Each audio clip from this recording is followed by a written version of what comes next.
Good afternoon. The first item of business is a statement by Shirley-Ann Somerville on First Homes Fund.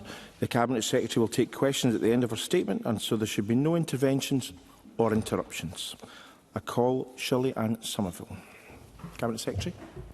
Thank you, Presiding Officer. And I welcome the opportunity to set out to Parliament in these early days of the new session this Government's commitment to tackling one of the defining challenges facing our country today: access to safe, secure and affordable homes. Housing remains a central priority for this Government, and bringing it together with social justice, I will be ensuring that this Government delivers a joined-up and strategic approach to tackling poverty, homelessness and the housing emergency, alongside recognising the sector's importance to the Scottish economy. Since declaring a national housing emergency last year, we have stood up a coordinated national response. Our Housing Emergency Action Plan is operational across the country and is delivering a set of focused actions to relieve the most acute pressures, support local authorities and accelerate delivery of the homes people need. We have delivered substantial progress in responding to the housing emergency, with 75% of the actions delivered in the first 6 months. Crucially, this year, we are making £926 million available for the Affordable Housing Supply Programme, a 21% increase compared to the previous year. And our record investment of up to £4.9 billion over the next 4 years, £4.1 billion of which is Scottish Government investment, will support the delivery of 36,000 affordable homes, estimated to provide homes for up to 24,000 children. Presiding Officer, I want a housing system that works for Scotland, one that balances affordability, availability, quality, sustainability and fairness. I am focused on our target of delivering 110,000 affordable homes by 2032, with at least 70% for social rent and 10% in rural and island areas. And as of the 31st of December 2025, over 32,000 affordable homes have been delivered, including 77% of homes for social rent. However, it is crucial that there is affordability across all tenures: social rent, affordable bin-market rent, private rented sector rent controls where appropriate, and opportunities for private ownership for those who want it. Indeed, for too many people across Scotland, particularly younger people and first-time buyers, home ownership has felt increasingly out of reach. In communities the length and breadth of our nation, we are hearing the same story: people saving what they can, but finding the cost of that deposit is simply too great a barrier. Rising living costs, high rents and broader economic pressures have made it difficult for households to put money aside month after month. Indeed, many are now spending more on rent than they would on a mortgage, yet remain locked out of ownership because they cannot raise a deposit. This is in the context which this Government will act. Today, I can confirm that the Scottish Government will introduce the First Homes Fund, a demand-led scheme designed to support up to 50,000 first-time buyers over the course of this parliamentary term. The fund will provide a deposit contribution of up to £10,000 towards a home with a property value of up to £300,000 to support individuals and families to take their first step onto the property ladder. The first round of the fund will open to applications by the end of June and will, dependent on demand, be expected to support up to 2,000 households within our first 100 days in government. Presiding Officer, this is a direct response to the experience of people across Scotland. We have listened and we are taking fast and decisive action. Now, we know that the single biggest hurdle facing first-time buyers is often not their ability to repay the mortgage. It is the difficulty in saving for the initial deposit, the upfront cost that prevents them even entering the market. And we also know that too many people cannot rely on financial support from family to bridge that gap, and nor should they be expected to. The result is a rent trap, a situation where households are locked into paying high rents, unable to save and therefore unable to move forward. This fund is designed to break that cycle. It builds on the success of earlier interventions. Previous support helped more than 10,000 households between 2019 and 2022, demonstrating both the scale of demand and the effectiveness of targeted government support. The fund I am announcing the details of today will be open to first-time buyers across Scotland and designed to work alongside wider housing and financial systems. It will complement our low-cost initiative for first-time buyers, shared equity schemes, which since 2007 have helped over 12,000 people to buy a home. The First Homes Fund aims to support first-time buyers and their families because for many families, a home is not just an asset, but it's where your children grow, where stability is built and where futures are shaped. Presiding Officer, the ambition of the First Homes Fund scheme is clear. Over this parliamentary term, we aim to support up to 50,000 households into home ownership through the fund. That's 50,000 households gaining stability, 50,000 households putting down roots in their communities, and 50,000 households taking a step towards a more secure future. But we are under no illusion this scheme alone will not solve the challenges in Scotland's housing market. That is why it sits within a broader programme of action and supported by our record levels of investment. We are working with local authorities, housing associations and partners across the sector to increase delivery and to improve access. And we are taking forward measures to ensure that Scotland's housing system is fair, sustainable and responsive to need. Presiding Officer, let me also be clear about what underpins this fund. First of all, it's fairness. The fund will support all first-time buyers, people who can sustain home ownership but are held back by that initial barrier of a deposit. Second, simplicity. We will ensure that the application process is clear and accessible, with support available to guide applicants through each stage. And third, partnership. We will work closely with lenders, with industry partners and stakeholders to ensure the scheme operates effectively and complements existing products and services. There is already energy and enthusiasm from our partners to ensure that first-time buyers receive our support.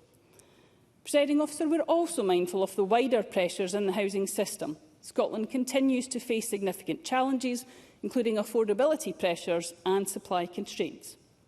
The introduction of the First Homes Fund is one part of our response to these challenges, a targeted intervention to help those who are ready to buy but cannot yet make that step. But it will be complemented by sustained action on housing supply, planning and infrastructure. Presiding Officer, at its heart, this policy is about giving people the tools they need to build a future.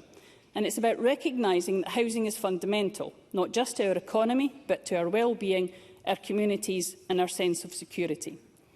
And through the opening round of the First Homes Fund, I will be ensuring that we test how it works, ensuring that it is a smooth and simple process with clear guidance and support at every stage, and that it makes a difference to people and their families. We will monitor the operation of the scheme closely to ensure it works in the interests of buyers and supports a fair housing system. Crucially, we'll learn from what this first round tells us, ensuring that the First Homes Fund remains fit for purpose throughout its duration. Now, I know that members across this chamber, and certainly I hope they do, will share the ambition of making home ownership more accessible. I also recognise that there will be scrutiny, questions and debate about how best to achieve that goal, and I welcome that.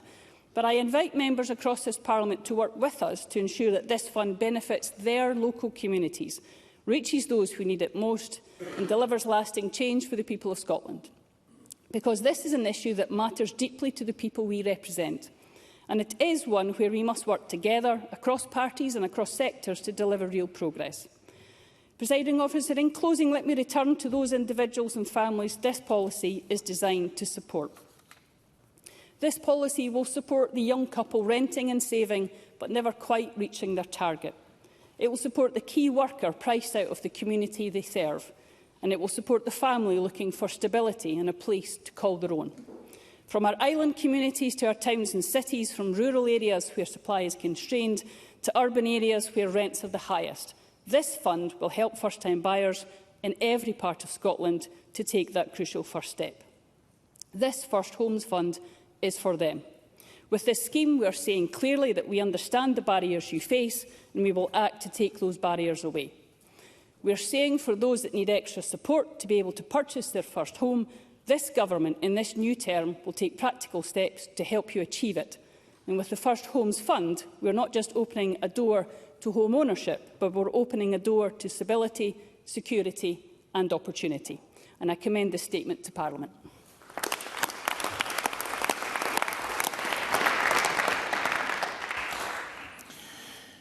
Thank you. The Cabinet Secretary will now take questions on the issues raised in her statement. I intend to allow around 20 minutes for questions, after which we will move on to the next item of business. It would be helpful if members who wish to ask a question were to press the request to speak buttons now. I'd like to call Mark Griffin. Thank you, Presiding Officer. I'd like to welcome the Cabinet Secretary to our new updated role and welcome any measures designed to support aspiring first-time buyers who can't afford just now, and look forward to working together with the Government to make sure that this fund delivers for our communities.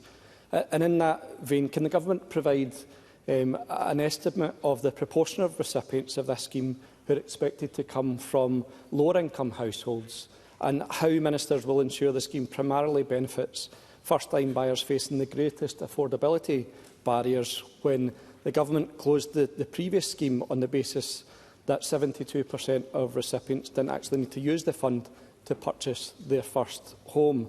And can I also ask the Government how it will ensure that this scheme supports housing supply, particularly in those high-pressure markets where there is a concern that additional purchasing power risks artificially inflating prices? Cabinet Secretary. Thank you, Presiding Officer. Can I also welcome Mark Griffin to his new post, and I look forward to working with him once again.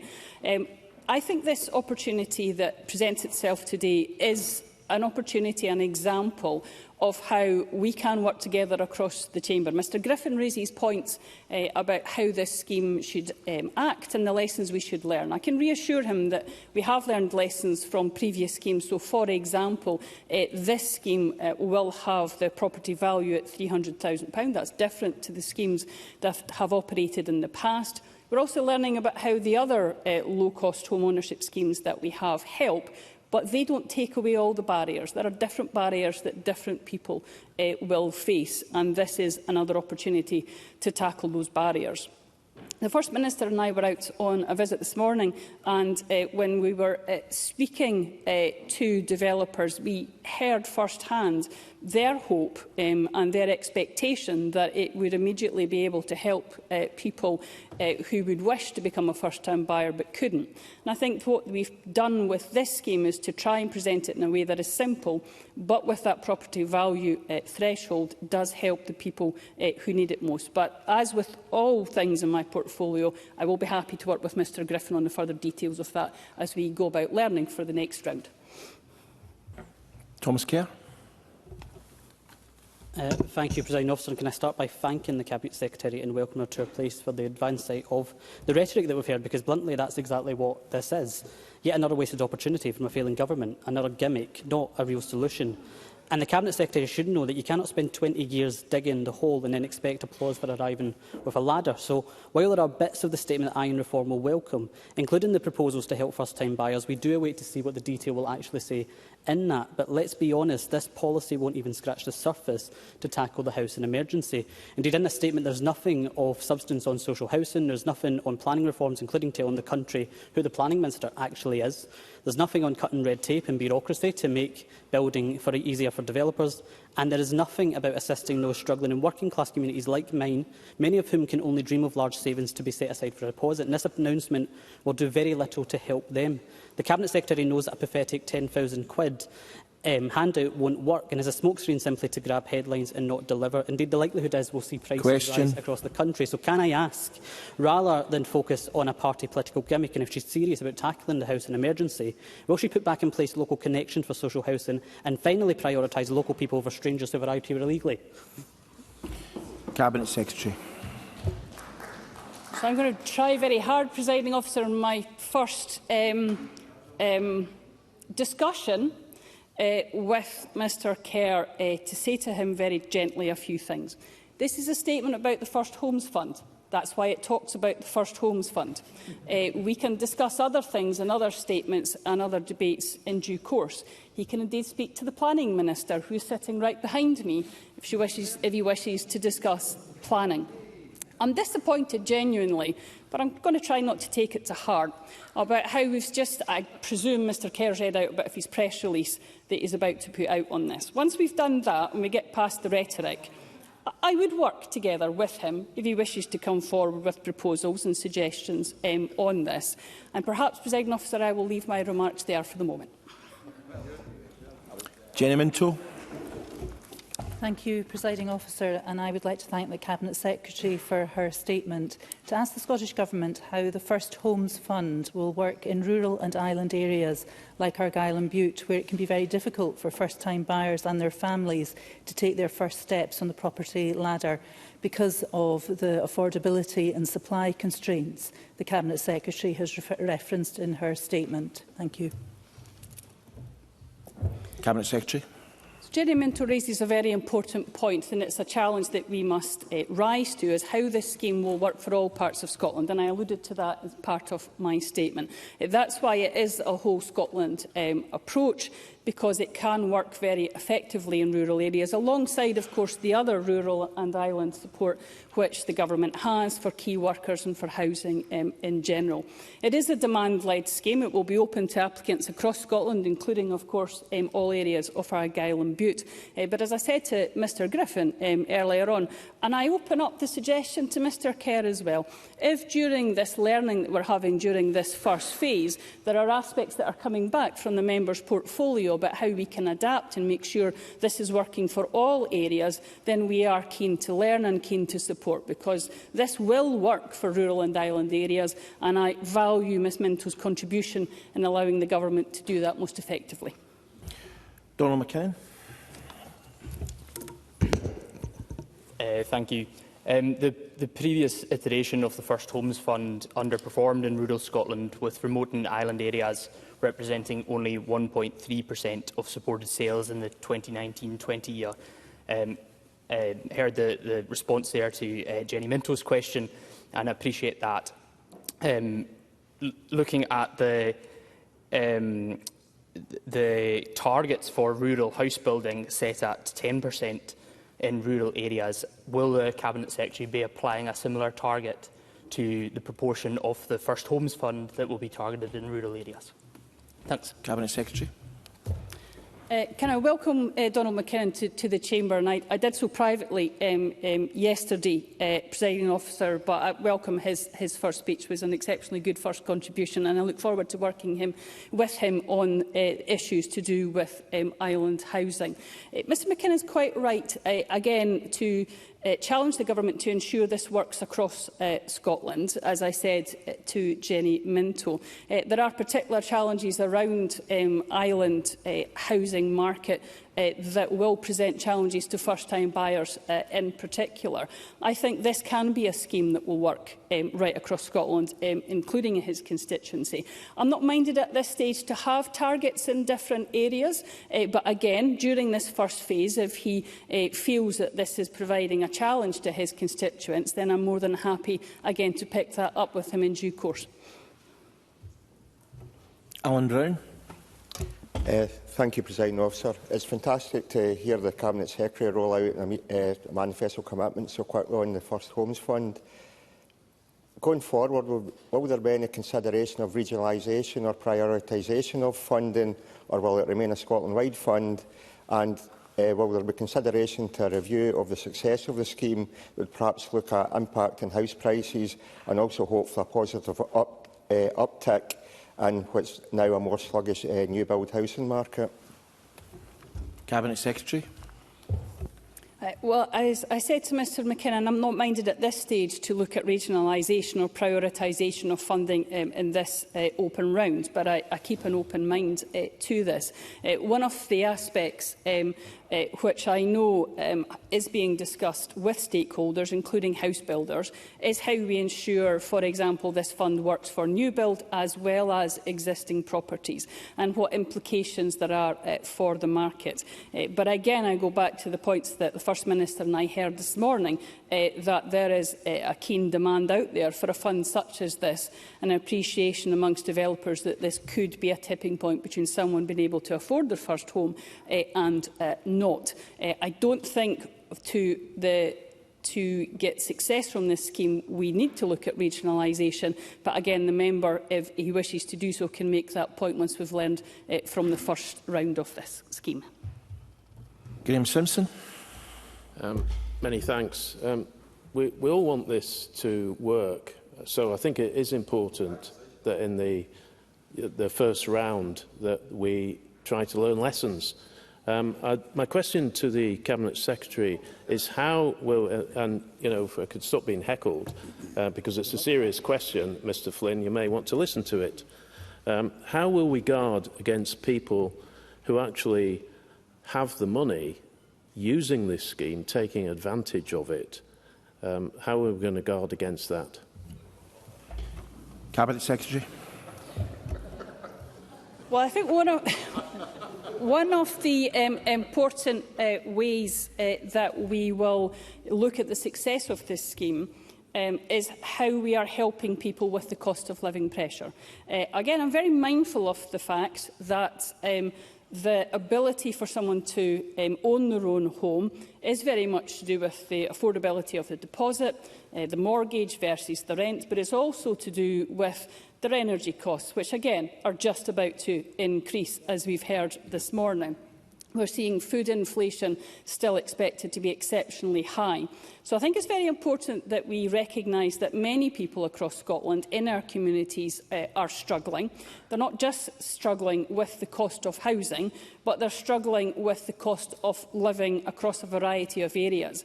And that's why it's important, as we look to help with our First Homes Fund, that we also recognise that this will help the cost of living pressures for many families and individuals across Scotland, will help them to be able to bear the burden of other costs which we do not have the powers to impact on, such as energy, but we'll come back to that tomorrow, Presiding Officer, and of course how we hope to help people with the cost of their food bill as well. Claire Hawkey. I'm delighted to see the First Homes Fund progressing to deliver much-needed support to first-time buyers, and it was certainly a hot topic in my Rutherglen and Cambuslang constituency during the election. Previously, the Government has offered support in this area via the First Home Fund and the LIFT scheme. What lessons does the Cabinet Secretary believe the Government has taken forward from these initiatives? Cabinet Secretary. One of the important lessons is introducing that property cap maximum of £300,000. That offering of a better targeting towards individuals who might not otherwise be able to purchase their first home is one of the key lessons we've taken. As I said to members across the chamber, we are committed to monitoring the effectiveness of this first round, but I do believe that it's important that we get this first round started by the end of June to be able to provide that support, as we promised in our 100 Days document, to people across Scotland. But of course, as well as learning from the schemes that have been there in the past, it will be evidence-led, and we will ensure that we make the fund optimised for its full 5 years delivery. And it's another important point of the fact that this is a multi-year scheme to be able to provide reassurance not just to those looking to buy a home, but also to developers and those in the private sector. Ariane Burgess. While I share the Cabinet Secretary's ambition for homes, I have concerns. Evidence from previous Help to Buy schemes is that they make properties less, not more affordable. An evaluation by the London School of Economics found that a scheme in London caused a 6% rise in house prices with no increase in supply at all. And the average home deposit last year was over £43,000. So this scheme would still require the buyer to find over £30,000. Does this not risk, as we've seen with previous schemes, providing help to those who are already better off? Cabinet Secretary. No, Presiding Officer, I don't think it does. And I go back to, again, one of the points that was alluded to in the visit that I made this morning, is this is about ensuring that those who want to, and home ownership is not for everyone, but those who want to own their own home can get that additional support to be able to do so. But it also, for example, will allow those people to move out of a private rented sector accommodation, or move out of mid-market rent accommodation, to be able to allow someone else to get into a different part of the affordable housing system. So this is very important for the first-time buyers, but I think it's also important that we recognise the flexibility it can give to the housing market to ensure that there is flexibility for mid-market rent, private rented sector centre accommodation and social housing. And I think that's another important part of the scheme as well. Megan Gallagher. Thank you, Presiding Officer, and can I also welcome the Cabinet Secretary back to her extended position and make a plea that Scotland's housing emergency is prioritised. The previous First Home Fund found that around 68% of buyers had household incomes above the Scottish median, meaning that this wasn't a policy that benefited people on lower incomes. We need immediate relief if we're going to get people on the housing ladder and to tackle Scotland's housing emergency. So does she not agree that we can help these people right now by backing the Scottish Conservatives' idea to abolish LBTT for people buying their first home, as it would encourage aspiration and help people get onto and move up the housing property ladder? Cabinet Secretary.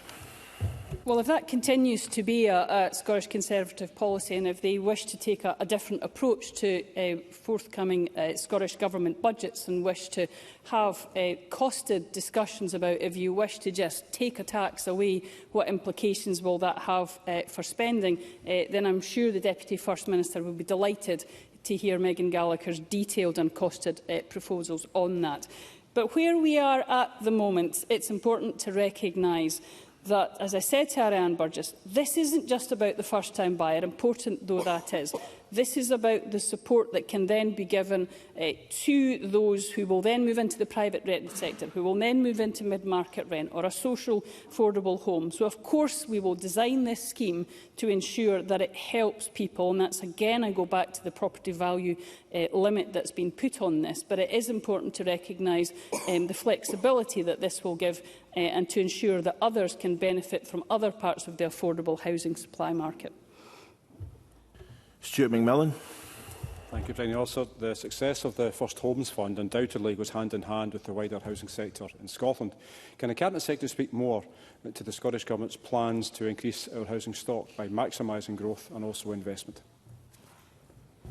Cabinet Secretary. Well, as I touched on in my statement, this is one part of a wider support that the Scottish Government will be giving to the housing market. It's important to be recognised the social rented supply, and that's exactly why we have £926 million for the Affordable Housing Supply Programme that will help with social rent, mid-market rent and low-cost home ownership. That's £4.1 billion of Scottish Government investment that's going in over the next 4 years. That's the determination that this Government has to take the housing situation exceptionally seriously and to work to not just assist those who wish to own their own home, but also to help those across the Affordable Housing Supply Programme and across Scotland. Willie Rennie. The Cabinet Secretary knows that Liberal Democrats will always be constructive, as we have been for a number of years. Because the housing emergency is an emergency and we're still in the midst of it. But she hasn't answered the questions. She hasn't answered the questions about this being potentially a subsidy for those who can already afford to buy their own home. So can I give her another chance to explain what measures, what lessons has she learnt from previous schemes so that that does not happen? The Secretary. Well, let me try again for Willie Rennie, and I'm sure he'll tell me if I've not succeeded once again. But one of the important aspects of the lessons that we've learned is around that 300,000 property value limit that we have on it. It is important that this is much more targeted because of that than the schemes we've had previously, and that will ensure that the scheme is targeted and is there, yes, for those right across Scotland, but for those that are buying their first time house at the lower end of the market. So I appreciate there will be other ways that members may wish this scheme to be, for different criteria to be included in this scheme. I have a preference for this to be as simple as possible, both for the buyer and those lenders that will be taking part, of course, in the wider transaction that will be going on. If Mr Rennie is still not convinced, and I'm looking at his face and thinking not, but if he's still not convinced, again, I would be happy to work with him as I've done in the past, because it is important that we get the most out of this scheme and support those right across Scotland that need the support. This fund, I do believe, does that because of the changes and the lessons we've learned from the past, but again, happy to work with him in the future further around if he's yet to be convinced by my argument, Presiding Officer. Emma Roddick. Thank you, Presiding Officer. I'm really pleased to see this support for first-time buyers and a recognition of how difficult it can be to pull together a deposit when you're living rent payment to rent payment. Can the Government explain how it will work with mortgage providers to ensure that deposit requirements won't simply be uplifted as a result? Cabinet Secretary. Emma Roddick raises a very important point about how we need to and indeed are already working with mortgage lenders and those with an interest in the first-time buyers market to ensure that we are supporting people and that support is actually delivering a genuine difference to people. These schemes have been available in the past, but this one, as I said to Mr Rennie, is more targeted. But the lessons we've learned from those areas about how we work with lenders is something that is taken very seriously and something that we're continuing to work on. Further details of the scheme will of course be made available before it opens at the end of June, and that will include some of the information about how we've worked with lenders to give exactly the types of reassurance that Emma Roddick has suggested. Maggie Chapman. Thank you. I thank the Cabinet Secretary for her statement and I welcome her to her new-ish role. The scheme of £100 million would mean approximately £20 million per year. The Ending Homelessness Together Fund, the Government's own flagship fund for tackling homelessness, is just over half that, £11.5 million of funding this financial year. The £100 million could also build over 500 social homes. So what does the Cabinet Secretary have to say to those who are waiting years and years for a social home, or indeed those who have no home at all? Why is the Government prioritising those who can already afford or who want to buy a home over those without somewhere safe to live? Cabinet Secretary. I think that's quite an unfair assessment, if I can say to Maggie Chapman, but can I also thank her for welcoming to my nearly new role. It's important that the Government is there to support people across Scotland in all tenures. The importance of the social rented sector I deeply, deeply value, and I welcome the role of councils and housing associations to be able to support people in the social rented sector. But the private rented sector is also important to people in Scotland, as is private owner occupation. I don't put one above the other. I think it's important that, particularly as I've mentioned to other members in this cost of living crisis, that we're there to support people regardless of the tenure that they're in and regardless of the tenure that they wish to be in. So, as I said during my statement, this is one area that the Government's working on. This area is to provide support for first-time buyers. There are, of course, as I mentioned and alluded to in my statement, other strands of the Scottish Government's work that will support affordable housing in general. And I go back to that £926 million that's there for the Affordable Housing Supply Programme this year to be able to support people in the social rented sector, in the mid-market rent and in low-cost home ownership. And the final questioner is Kim Schmillian. Thank you, Presiding Officer, and I thank the Cabinet Secretary for her statement. The Cabinet Secretary talked about monitoring outcomes of this policy as it evolves. Could she tell me in practice what that means in detail in terms of her objectives for this policy? Cabinet Secretary. So the essence of a test and learn approach is to ensure that as the first wave of this project is launched at the end of June, we are continuously ensuring that we are speaking to private developers, to lenders and others to measure the impact. So much of that, obviously, at the start, the scheme will be quite small. But we do estimate, as I said during the statement, that if the demand is there, this could support 2,000 households in the first 100 days of the government. That will give us a good basis to be able to work with lenders, with developers and with others to ensure that their feedback is received about how the scheme can be developed. And I've said to a number of members I would of course welcome their thoughts and contributions and the lessons learned from the impact on their constituencies as we move forward. Thank you very much, Cabinet Secretary. The next item of business is a debate on Motion 128 in the name of Mary McCallan on expanding childcare.